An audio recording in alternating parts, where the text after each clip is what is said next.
na pala dito. 249. Pula.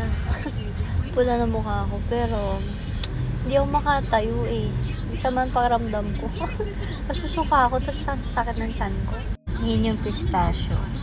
Tapos may bago. Biscoff naman. So, ito na siya guys. So, ano pala to? 249 para dun sa laruan niya.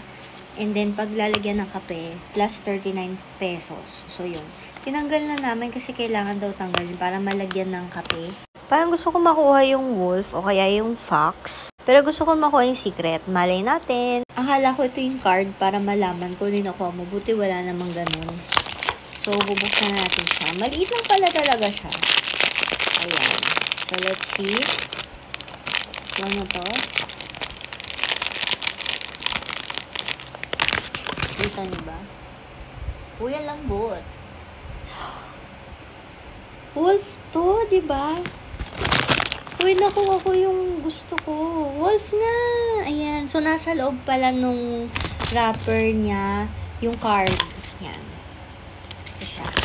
So, hindi ka na maso-surprise agad. Ayan. Ang cute! Ang liit lang niya. Pero, ang cute niya na keychain. Ayan siya, guys. Pero, parang hindi siya wolf. Para siyang aso. Pero, hayaan mo na. Magka-family naman din sila, diba? Sobrang cute naman nito. Tapos, meron siyang buntot na ganyan.